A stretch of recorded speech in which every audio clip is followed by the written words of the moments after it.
You're listening to Climate Champions, a podcast from the Architects Journal. I'm Hattie Hartman, Sustainability Editor at the Architects Journal. And I'm Hattie's co-host, Joe Jack Williams, a partner at Fielding Clegg Bradley Studios.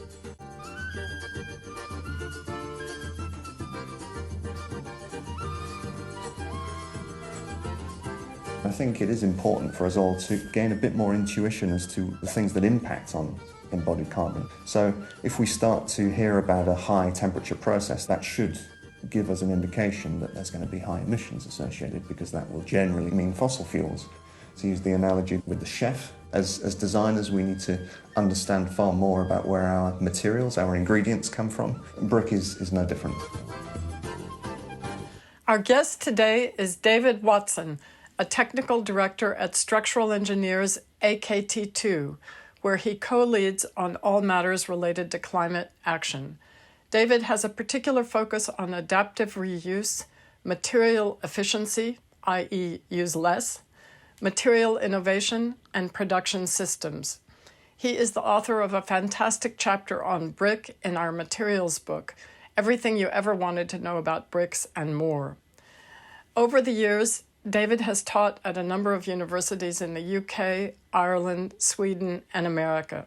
He is currently co-teaching a seminar at the Harvard Graduate School of Design with AKTII co-founder Hanif Kara on material cycles, investigating existing systems of material production and looking ahead to low-carbon alternatives and the role of reuse. David, you have a remarkably light digital footprint. I couldn't even find you on LinkedIn. Perhaps this explains how you managed to crank out your chapter on brick in remarkably short order. In this conversation, we're going to start by talking mostly about brick, but since we're lucky enough to have you on the podcast today, we're also going to ask you some more wide-ranging questions about how you see construction evolving under the impact of a changing climate. So brick is one of a suite of materials available to a designer. Why do we continue to use brick, and why are bricks so pervasive in construction in the UK? Hi, Hattie, and thanks first for having me on the podcast. So why are bricks so pervasive and enduring? It's a really good question, and it even finds its way into language. I was recalling how when I was younger, growing up in the north of England, I remember people using the term "you're a brick" as this term of endearment, trust and reliability. So it even finds its way into language. I think the association with brick and our relationship with it really begins in earnest at scale during the Victorian age, when we had access to plentiful, energy-dense fuels. And so through the Victorian age, the move from small-scale brick production that would be really done locally at a site, it moved from that small-scale production on site to industrialised production at large scale. And so we see then the emergence of large brickworks. So it's really been with us for a long time, and longer than some of the other common, conventional, shall we say, building materials that we see now, concrete and steel, and is often used in the facades of buildings, so it's very, very visible in a way that maybe some of the other materials are not. Yeah, it's that kind of industrialisation of construction materials. Is this the kind of start of our disconnect from where buildings come from? Yeah, I think certainly when you look at that move away from local brick manufacturers. So typically, if we look at London as an example, the famous London stock brick, this kind of slightly yellow brick that we see all around, particularly Georgian period in London, was formed from the brick earth of the capital itself in local kilns. The red brick that was imported was really almost an alien material, only from a couple of 100 kilometres away. But that removed, that dislocated the production of brick from something that was local to something that was remote. But it did remove us from this practical act of making. So one of the things you mentioned in the chapter is that I think it's 95% of brick manufacturing is now consolidated with 4 suppliers in the UK. So what's the kind of implication of that? Well, I think the implication is that we don't really see the manufacture in our day-to-day lives unless we happen to live by one of the brick manufacturing plants that they run. There's about 60 main plants in the UK, that they'll 60. typically be 60 from the consolidated within a more limited ownership, Yeah. as we've discussed. They'll typically still be located quite nearby the clay extraction.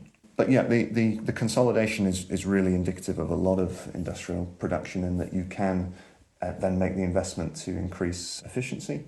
But it does mean greater standardization. So if we are looking at bricks that have a lower emissions and embodied carbon as a result of efficiency within the making, and that's particularly related to the kilning, because the high temperatures are where the vast majority of the emissions come from. You're going to get that benefit of efficiency if you stick to a standard range. If you start to introduce some variation, then you are likely to increase the emissions. And when it comes to something like the finish of a brick, it is actually quite relevant to the overall emissions. And we touch upon this in the chapter. Certain finishes, particularly surface finishes, can mean multiple firings. So you might have your main firing, which is where you're taking the raw clay that has been dried, you're firing it first to generate that ceramic vitreous structure, which gives us the durability, but then maybe you're cooling it again to apply a clay slip or some sort of material that then when you refire gives a surface variation. And that act can significantly increase the embodied carbon because you're heating, cooling, reheating. In some instances, the bricks that are coveted for a pleasing variation of surface finish may well be coal-fired rather than fired by a kiln using natural gas. And while there are ways that the emissions can be controlled and scrubbed, that will also have an impact on embodied carbon. So there are decisions to be made within the selection of the unit that impact on the final emissions. So in one of our recent episodes, we spoke to Martha Lewis of Henning Larsen, and she's put together this database, which is open source on their website. She calls it Unboxing Carbon, where she looks at materials, and she does this in a workshop format and has studied a lot of EPDs. And for brick, she's got now 20 different bricks, just an image of the brick, the manufacturer, and an embodied carbon per meter squared number. And there is quite a range, as you're saying. So when a designer is trying to select a brick, how do you interpret those numbers? Is that going to have a big impact, that kind of range, if you have a whole facade and you go for, say, one of these bricks that's been fired twice? It really can, yeah. I mean, the range is wide. It's a factor of maybe 2 or 3. So, the impact can be really significant.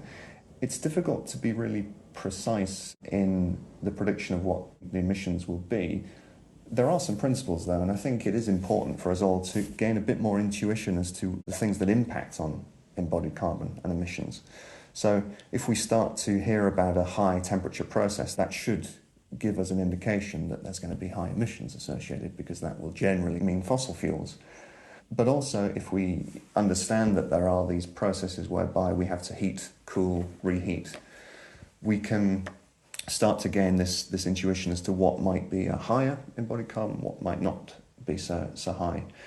And things like, generally for a given clay, a hotter, longer firing will result in a stronger unit.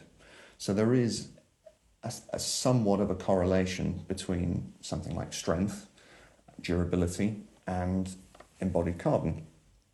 But it's complicated by the fact that there's quite a lot of variation in the raw materials. So it isn't as simple, for example, to say that a darker brick will necessarily be higher emissions. For a given clay type, a hotter, longer firing will give you a darker brick. But if you start with a different clay to begin with, you'll get a different product. So it is difficult. Engagement with the manufacturers is really key still, always. And I think that's something that applies across all materials. To use the analogy with the chef, as designers, we need to understand far more about where our materials, our ingredients come from, and the provenance of that. Brick is no different. We do need to engage. Having said that, there are these simple correlations and metrics that we can hold in our mind to give us a bit of guide. Intuitive rules of thumb. I think it's really, there's this intuition, I think, is something that's perhaps slowly developing in industry, and they're having these kind of rules of thumb with like high temperature. You can hear that and think maybe it is fossil fuels. What about the other aspects of building using brick. We talked a bit previously when you wrote the chapter about mortar and fixings. How do they sit in that larger picture of the impact of bricks? They're really, really important considerations. Fired brick units are maybe a little unusual in that they're necessarily part of a composite material, that they must sit within a mortar. And generally speaking, you want to make sure that there is a compatibility in the choice of unit and mortar. So the mortar generally you want to be less strong than the brick to accommodate variation, allow for some movement, and generally to improve the long-term durability of the construction itself. So a really, really strong unit with a weak mortar is going to give you a low performance with respect to load carrying capacity. So you need to match, and that's particularly important when it comes to load-bearing masonry. And there is still a really significant portion of load-bearing masonry that we use in particularly house building, domestic scale architecture with cavity wall construction externally. The practice that we see more frequently within dense urban context of using brick as a facade material, as an envelope, a cladding, removes some of that load-bearing capacity, and we're now thinking more about durability and necessarily the aesthetics of that. And when you start moving away from the load-bearing applications to the cladding applications, how you then support the masonry is really, really important. So we find that if you look at a traditional kind of hand-laid facade system whereby you might have a shelf angle made in stainless steel that the brick is sat on, fixed back to a primary structure, maybe with some wind posts that provide lateral restraint, ties between the different skins.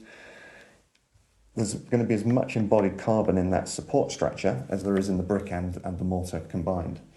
But it's actually quite difficult often to estimate how much embodied carbon precisely will be in that support system. That there isn't a great deal of EPD information on those support systems. It can even be quite tricky just to get the weight of the things. You can calculate that yourself, of course, with the geometry. So there's probably quite a lot of emissions that are being missed in things like the support structure. And even if you move to a kind of strong back type panel where you have a material and a brick slip, you're still having quite a significant portion of embodied carbon in that support structure. And when we do the numbers on this, it can be comparable. It's really, really important that we factor those contributions in. Does that mean we should be looking at other options for all these towers that are going up all over the place, other cladding materials? Yeah, it's an interesting question, because one of the great benefits of brick masonry construction is that it has the potential to be incredibly long-lived if it's detailed in an appropriate way. So if we look at conventional load-bearing masonry facades, it's not unusual to see buildings that are 100 to 200 years old.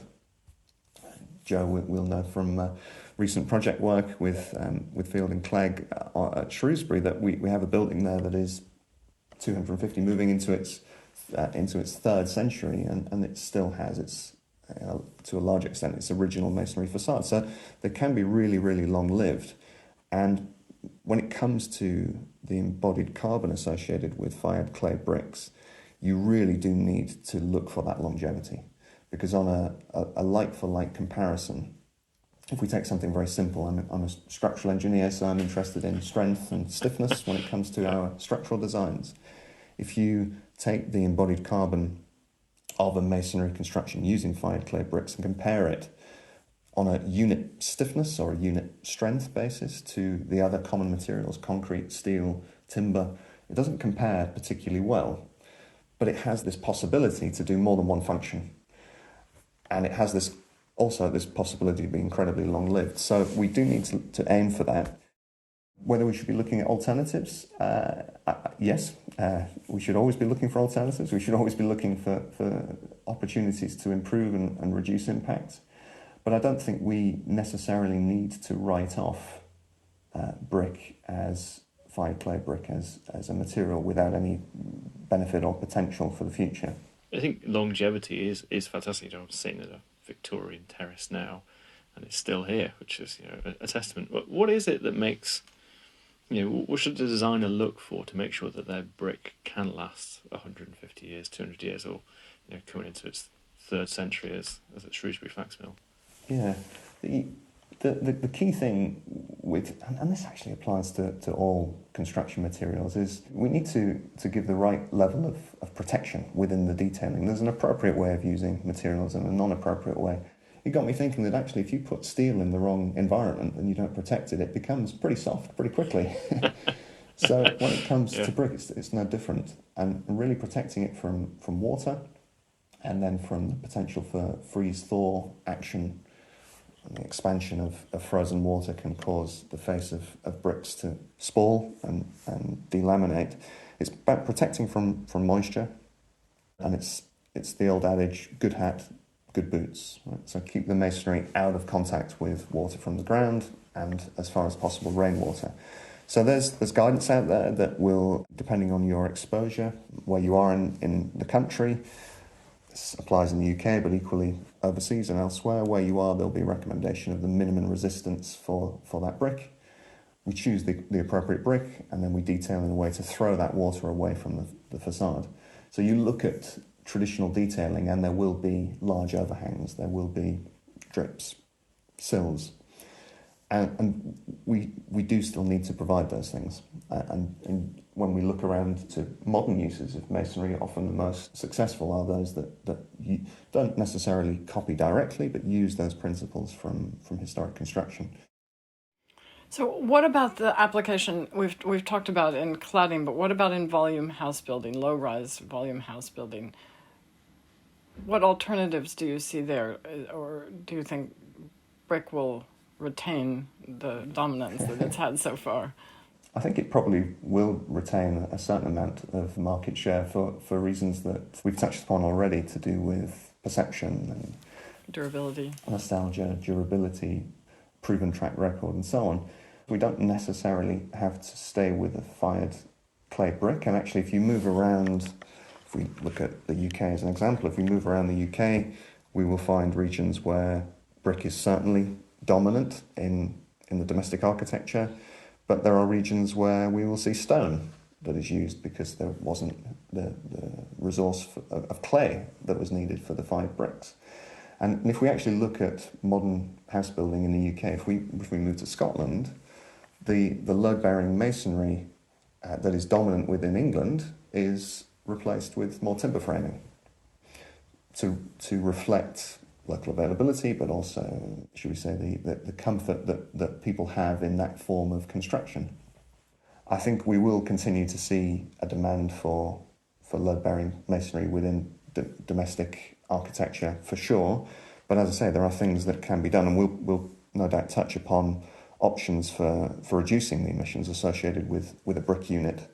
And then we could also look to think about replacing some of those units, whether they are clay masonry or whether that's reinforced concrete blocks, in internal applications with materials that don't need such high levels of durability. So we could even just take the dried, unfired clay that is being used as a facing brick, and if we use that internally within the building, where there isn't the requirement for enhanced durability, we have a way of reducing the emissions significantly. What about circularity and brick reuse? I feel like, without overstating, it's one of the superpowers of a brick in that you can reuse them, and there is a market for reclaimed bricks. One of the principal challenges is, we mentioned earlier that masonry is a composite material of a unit and mortar. One of the big challenges is removing that mortar. And as we've moved to mortars that are bound with ordinary Portland cement, the strength and the adhesion of that mortar is increased. So while, if we look back at historic construction, we would have had much weaker lime-bound mortars that were easier to remove, we now have a little bit more of a challenge in removing that mortar without damaging the units themselves. So the level of wastage is often higher with a modern masonry unit. Now, there is some really promising research looking at mechanised ways of removing even cement-bound mortars. So I think into the future, circularity probably is going to be focused more on the reuse of the unit itself. It isn't as frictionless as it would be in using a new unit, where all of those The steps within manufacturing are seen and controlled, and the tests are really well established and understood, but it is possible. Because the amount of reclaimed bricks actually being used right now is tiny. It's very right? small. Yeah, it is very small. Less than 5%. Yeah, Exactly. I think a lot of it is about that declaration. You know, how do you have the paperwork to do it? Do you see it simplifying anytime soon? Are there methods that are going to make this a bit easier? I think the ease would come through just the development of the market, the providers that are able to respond. But the best reuse of masonry will be in situ. So if we can make sure that we're designing a building to be as long-lived as possible, then the challenges surrounding ex situ reuse are less of a concern. So, interestingly, we talked a bit about this kind of increasing scale of construction within the UK during sort of the Victorian era. But actually, I just wonder how it varies globally. Obviously, you've spoken a lot about working in Europe and their kind of declaration of performances. How does it vary? Are bricks the same in the UK as abroad? I presume not. I presume energy mixes and materiality and the matrix that you use them in changes an awful lot. What's the kind of global situation of bricks? Fundamentally, the kind of raw materials are very similar. There'll be an almost infinite subtle variation in the sources of clay, and you see that even within a small country like the UK. If you look at the regional differences in the colour of the brick, it's apparent. One thing we didn't mention earlier actually is that part of that Victorian explosion of bricks came from a particular type of brick called fletton. But they generated a lot of emissions, not just embodied carbon, but also particulates, kind of black carbon. And that really is one of the key concerns when it comes to looking at brick manufacture more globally. We mentioned the really quite efficient industrialised production that we might see in places such as the UK, that generally going to be fired with natural gas. There'll be controls on the emissions that happen. If we look at more traditional brick manufacture, it is within still these intermittent temporary clamps, kilns, fired by charcoal, coal, wood, and there's no real control on what is coming out of that kiln, and it can generate significant amounts of particulates. So what we saw in the industrialisation of our cities in the UK 100, 150, 200 years ago, we see in other regions. And we have to be really, I think, mindful when it comes to the question of using brick in regions where intermittent kilns are still prevalent. What is the wider impact beyond simply just embodied carbon? So these particulates are really damaging to health. That's one of the things about brick, is that it is a global material and it is still used widely throughout the world for particularly domestic architecture. It is often the lowest cost material, and is a material that straddles this local production, almost artisan production, through to industrial. It is still possible to make a brick at small scale in a way that you can't with something like steel or even ordinary Portland cement for concrete production. So it really is a material that has global relevance, and when we do have the opportunity to work in other markets, we should be really engaging with local practice to ensure that the impact is minimised and is as positive as possible. I just came back from my first trip to India. I was in southern India near Trivandrum. I don't know if you've ever come across the work of British architect Laurie Baker.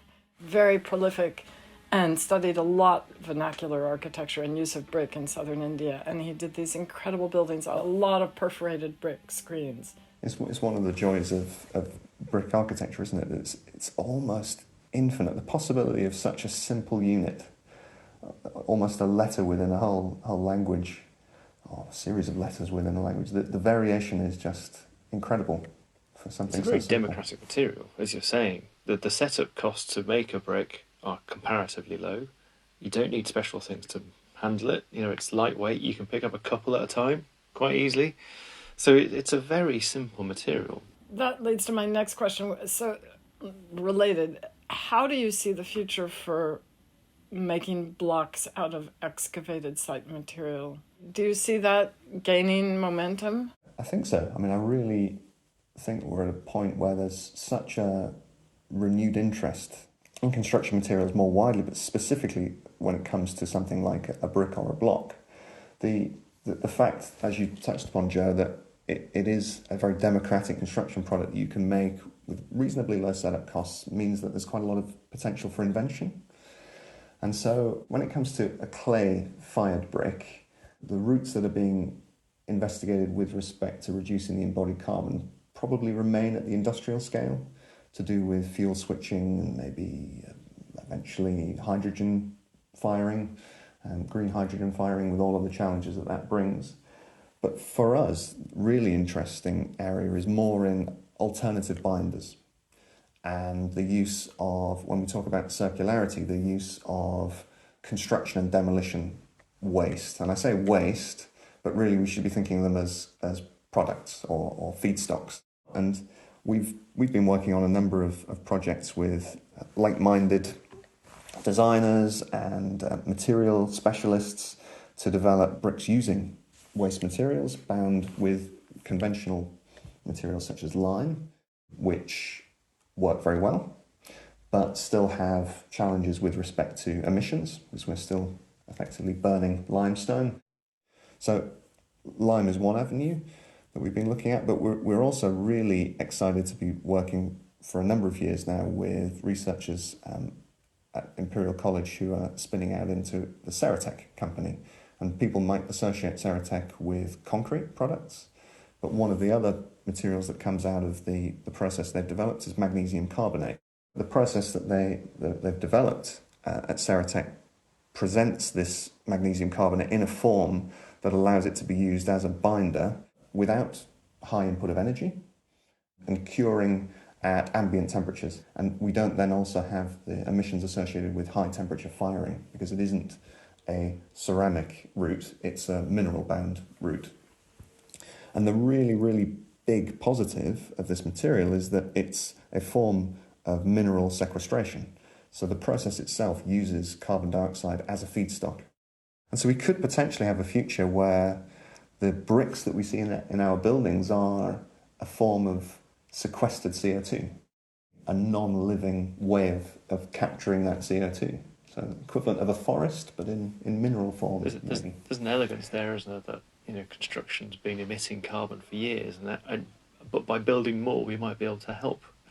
Actually, there's something quite beautiful about that. This gives me hope to hear this. Yeah. Yeah, and these processes are geological. The processes that we're talking about here have occurred in the natural world, but over geological timescales, and really the steps forward are being found in how to accelerate, but accelerate without the input of large amounts of energy, particularly fossil fuel energy. So I think we're seeing more and more that a lot of the interesting developments are in chemistry rather than in firing or high temperature processes. There's a large academic change in chemistry departments around the globe, where for years it's been all about organic chemistry. It's based on fossil materials, and now it's inorganic chemistry. There's a huge scaling up all of a sudden in academia, which then has to transfer into industry, which has to transfer into designers. So it's actually the fundamentals of our understanding of chemistry has to sort of shift. It's a really exciting period. I love it when talking to the researchers and they say, well, we're just wondering why has nobody else thought of it before? And it probably touches upon your point, Joe, that we weren't necessarily looking. And so there's this period of real excitement in that there's opportunities, and it broadens the palette of potential. And as that then manifests itself through design, it becomes almost infinite in what can be done. It's quite exciting. I want to ask you a bit of a broader question. I think that one of the main messages of our book is using the right amount of the right material in the right place. And obviously that's a very tricky thing to navigate with clients and make decisions on a particular project, even incorporating some of these innovations that you're describing. So how do you approach this decision making on a project? In my mind personally, and I think also in the work that we do in the office at AKTII too, we see that the future is about a plurality of materials and solutions, as you say, used in the right place and in the right way, not a single silver bullet. And so as designers, we need to be comfortable in being able to work and design with a whole range of materials. And that, I think, means that we have to take things back a little bit more to first principles, to try to rebuild some of that intuition and understanding of what we're asking of our design, what we're asking of our material, and which of the materials provide that to a greater or lesser extent. We didn't mention in great detail when we were looking to future innovations. One of the simplest kind of future innovations is not to use a fired clay brick, but to use an unfired clay brick. And that really isn't, from a design point of view, a massive step, certainly not for a structural engineer. But the trepidation that you feel when you talk about the design within using an unfired clay brick is really palpable, and it doesn't need to be. And that extends beyond architects, engineers, and the designers into those that work more widely within the construction industry, project teams, those that enable projects, that fund projects, the clients, contractors, the people who are building, that we need to expand the horizon and get back to a scenario where we are able to pick and choose the right material for the right job. But the only way to navigate it is to bring it back to those fundamental questions of performance and the first principles and build up from there.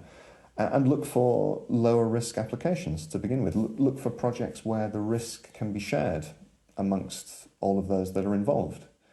And that will mean that probably in the first instance the applications are a little smaller. But if we've done our thinking and homework in the background to check that there is a route to a larger scale application, it shouldn't matter too much that we start reasonably small. Thinking about materials and scale, we spoke to Eva McNamara and we talked about the sort of prevalence of concrete. I know AKTII have joined Concrete Zero, which is setting out specific targets for decarbonisation, so low carbon concrete by 2025, and 100% net zero by 2050, which is ambitious and exciting. What is low emission concrete, and how realistic do you think these targets are? Are we going to be able to meet them in our projects? Is it UK? Is it global? When it comes to the Concrete Zero commitment, which is for a low carbon concrete at a certain percentage by a certain time, so 30% of our concrete specified achieving this low carbon threshold, is it possible to achieve that now? The answer is yes. On an individual basis, at a project basis, the answer is yes. And actually, even at in an industry scale, you could see it happening. But the main lever that it draws upon at the moment is GGBS. But it uses this constrained supplementary cementitious material that comes from steel making. So if you look at that 30% commitment to achieve a low carbon concrete according to the current definition, you need to specify in an individual concrete about 50% of GGBS. So if you have 50% GGBS in 30% of your mixes, your overall concrete is using about 15% GGBS. So you've met the first commitment, and you've generally conformed to the overall availability of GGBS at a global scale. But what does that then mean looking into the future, the slightly more complex question? Well, the available supply of these constrained SCMs that come from industrial processes, it's not going to increase significantly into the future. So we need to look for other opportunities. And one of the things that we are particularly interested in is looking at the reduction of the amount of binder that we demand. And a lot of that can come from design. So using less material for the same function. I use this example, I think it's a little bit naive, but it's an interesting example that the last bike that I bought, I'm an avid cyclist, cost twice as much as my old bike, but it weighed 2 kilograms less. So I wasn't buying stuff, I was buying performance. And I think that's how we need to approach buildings again. We need to think about performance rather than just material. For a long time, this age of abundance and abundant energy, abundant material has allowed us to pursue solutions that are efficient when it comes to labour, time on site, program. So something like a flat slab construction in concrete isn't the most efficient way of forming a structure when you look at material. It has its benefits in terms of reduced floor to ceiling or reduced floor zones, so you increase your floor to ceiling heights, and is quite easy to construct, but it uses more material than is necessary. So we should think about such simple things as ribbed slabs and coffered slabs and troughed slabs, the things that we saw in the post-war years where material was less available. So using less material overall, using form-effective structures, we should really be looking at that again, engaging with contractors, looking for the reality of what this means in terms of program on site, additional costs because of the forms and so on. The preconceived view on a lot of these structural types is almost certainly outdated because we haven't really interrogated it again in detail for 20, 30 years. Even something as simple as just how long you prop a slab for. If you prop that slab for a little bit longer, or you slightly change the way that you stress it if it's a PT, you can reduce the amount of binder. So that's the other big area that we're trying to look at, is how do we optimise the use of the binder, the cement within the concrete? Because there are things that we can do right now that vastly reduce the amount of binder. Some of that needs complementary solutions within design. Some of it is about working really closely with concrete producers to optimise the mixed designs. So it isn't just as simple as there's going to be an SCM, a supplementary cementitious material that appears and it solves all of our problems. It's more complex than that. So. There's a lot of talk about hybrid structures now. Do you see that as an important potential way forward? Absolutely. I think pretty much every structure, every building that we produce is a hybrid of sorts, because each material has its relative benefits and downsides. So hybrids are great, a great way of thinking as well. When we look at the design for their original intended purpose, there's often benefit when it comes to using materials together, particularly structurally, and getting them bound as tightly as possible or fixed together so that they can work together. But if it doesn't compromise the construction to allow those materials to be removed and separated in the future, we should do that also. And that's really important when it comes to things like envelopes and facades, I think, because while the bones of a structure, there's no reason why they can't be kept beyond their original intended service life, 50, 100, 150, 200 years. When it comes to aspects of envelope, there will be a certain amount of maintenance, repair, updating that is required, whether that is just through general wear and tear over time, the action of the environment, whether it is in response to climate change, whether it's in response to increasing thermal performance, that there's going to be alteration required. And so we do need to think about how the materials are pulled apart again in something like a facade or an envelope, so that they can be repurposed, reused, reconditioned. When it comes to a structure, I think our view is that it's maybe less of a principal focus, but if we can do it, let's do it. And it's a great way of achieving material efficiency by using the material in the right place. One of the things we touched on very briefly was education. What teaching are you doing now? We try to be involved in as much research work, but also teaching as we can be, because there's this amazing opportunity to seek new ways of doing things. Personally, my kind of principal involvement at the moment is with GSD at Harvard, working with one of our founding principals, Hanif, and our main focus over the past few years has been looking at the role of material selection, material production, material selection, how that transitions and manifests itself into building design. So this year we've been running a studio looking at structural stone application for medium-rise buildings. I also have kind of ad hoc involvement with the University of East London, for example, where we've been working there with researchers looking at a material that they've developed called sugarcrete, which uses a co-product, a waste product currently from sugarcane manufacture, bagasse, in making that into a great way of sequestering very large amounts of carbon. We've also been looking more widely at bamboo, particularly laminated bamboo. I think you could say that our interest is broad, but quite focused on engineered products when it comes to the biogenic side of things, something that can slot in quite easily and replace the conventional materials. What are you most excited about that's in the pipeline at the moment? I think we touched upon it very briefly, that it seems like there's this opportunity for what we call form-effective design again. Use the structure as part of the overall architectural expression of a building. From a materials point of view, I think there's some really exciting things coming through on the biogenic side. And this whole world of chemistry, as you mentioned, Joe, that's opening up. So yeah, there's a lot that's positive. Well, thank you. That's a great place to stop. Thank you very much, David. There's so much food for thought in that conversation. Super, and thanks very much, AKTII and Joe, for inviting me.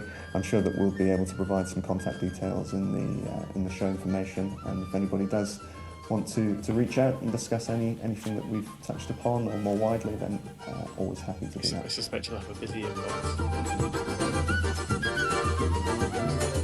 Our next guest will be Sean Ricketts of Carmody Work Architects, talking about a prototype brick developed for the Ghent Design Museum in Belgium. You can find the show notes for this episode at www.architectsjournal.co.uk/podcasts, where you can also catch up with all our previous episodes. If you're enjoying Climate Champions, please subscribe and do rate us on your favorite podcast platform. It helps people find us. Thanks.